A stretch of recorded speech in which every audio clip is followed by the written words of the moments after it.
दत्तात्रेय जी महाराज कहते हैं, गज को, हाथी को अपना गुरु बना करके मैंने उससे सीखा कि संत कभी काठ की भी स्त्री का विश्वास ना करे।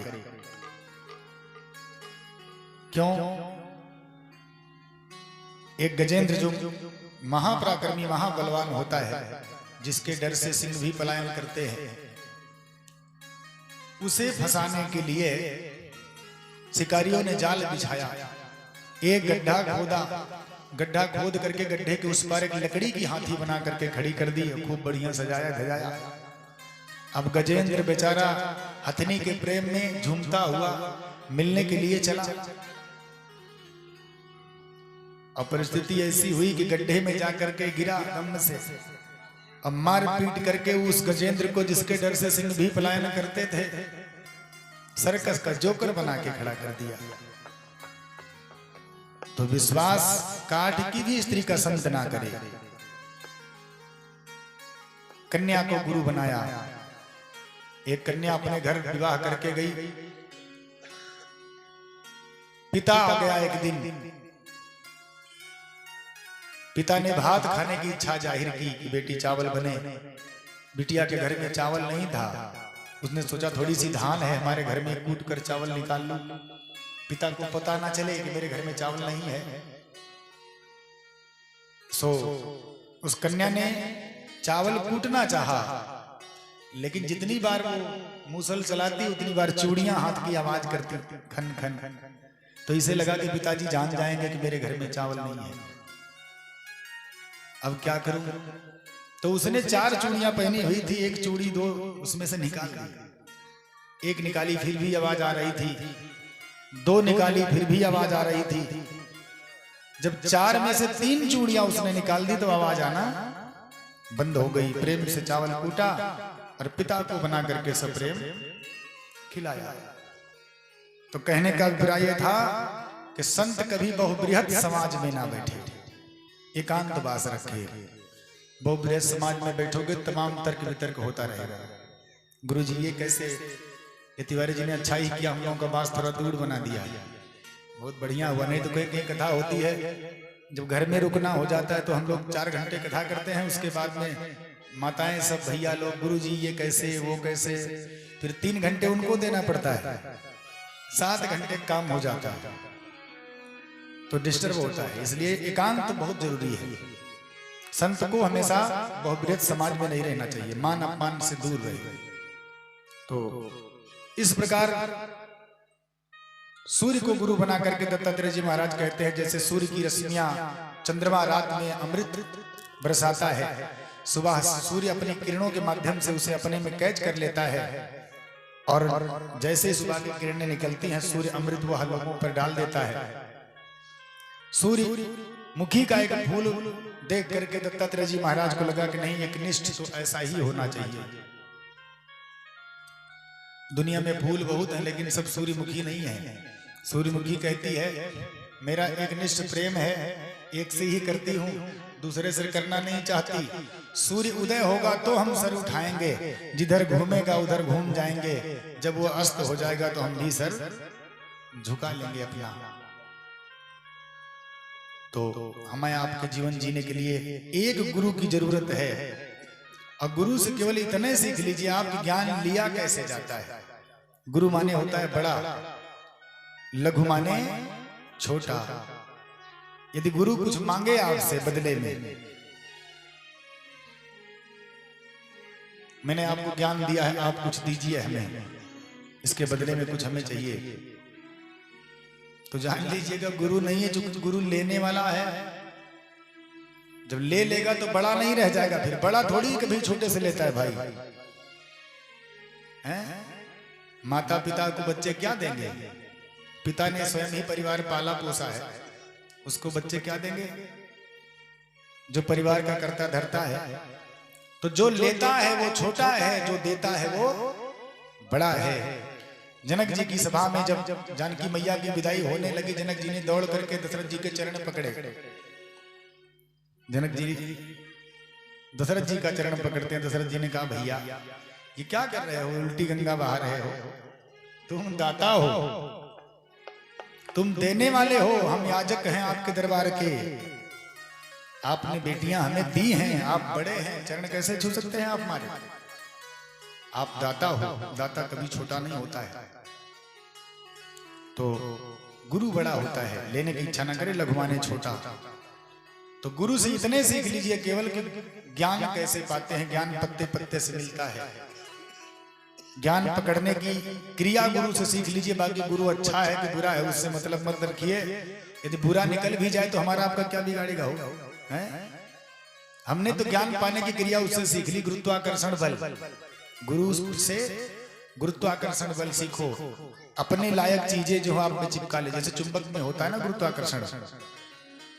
चुंबक के सामने लोहा कीजिएगा तो खींच लेगा, लेकिन लोहे के अलावा स्टील ले जाइएगा तो नहीं खींचेगा, पीतल ले जाइएगा तो नहीं खींचेगा।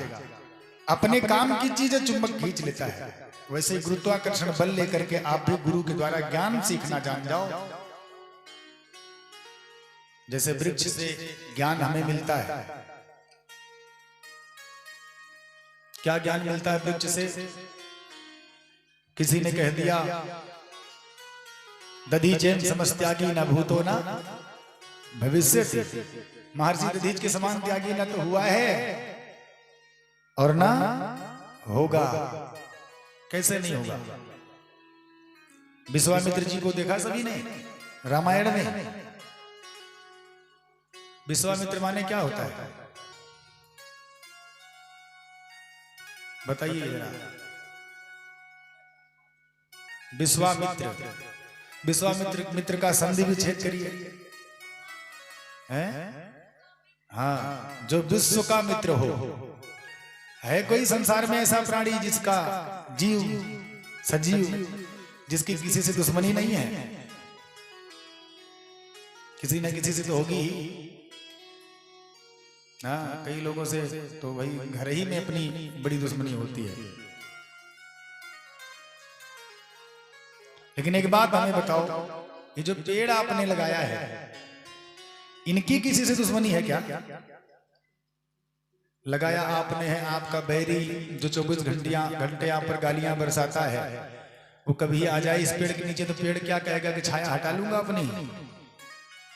तो मेरा मेरे लगाने वाले का दुश्मन है कहेगा? या फल पका है तो गिरने से रोक लेगा, ऑक्सीजन देना बंद कर देगा? नहीं ना। जब आपके दुश्मन का दुश्मन नहीं है तो किसी का दुश्मन कैसे हो सकता है?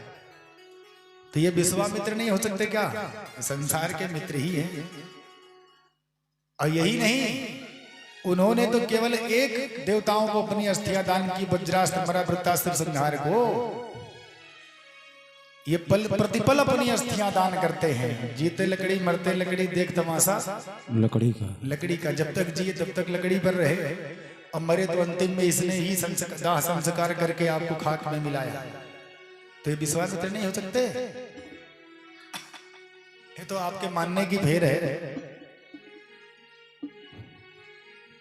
जन्म के उपरांत बच्चे से कह दिया गया कि तेरे पिता हैं, बच्चे ने मान लिया।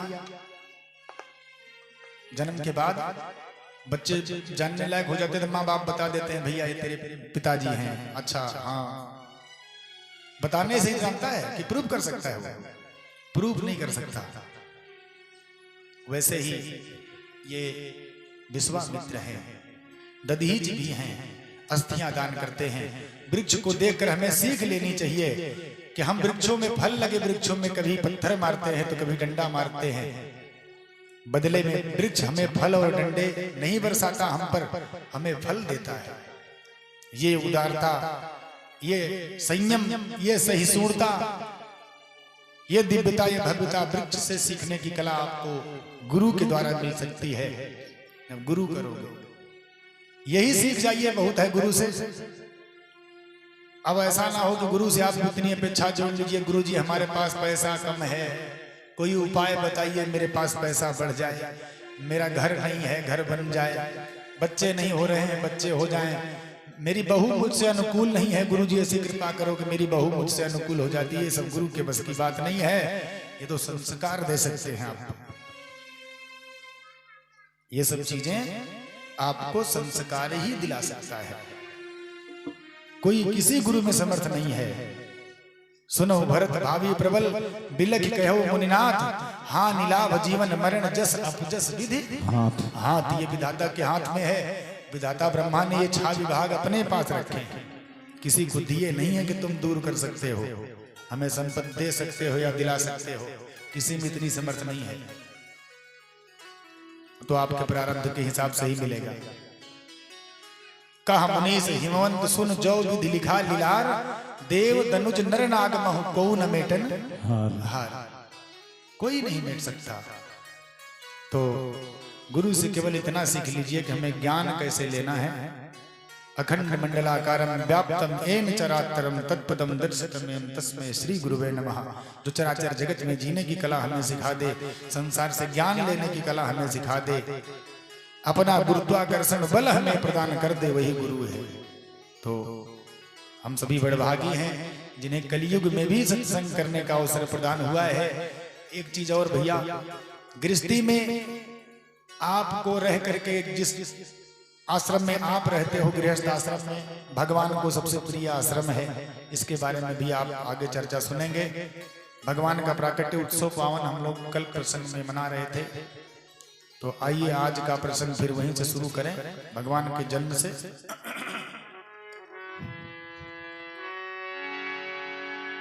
स्वागतम कृष्णा शरणागत। भैया का बावरी कोई पूछने की बात है, गोबर के लिए कोई पूछता है? जितना चाहे ले जा। अब सखी ने क्या किया, गौशाले में गई, लगी गोबर भरने। अब मन में तो ध्यान है कन्हैया कहीं दिख जाता। कन्हैया ने सोचा कोई मुझे याद कर रहा है, दरवाजे पे आकर खड़े हो गए। तिरछे टेढ़े होकर कन्हैया खड़े हो गए। गोपी ने देखा आ गया कन्हैया, देख उसको रही है गोबर पलड़े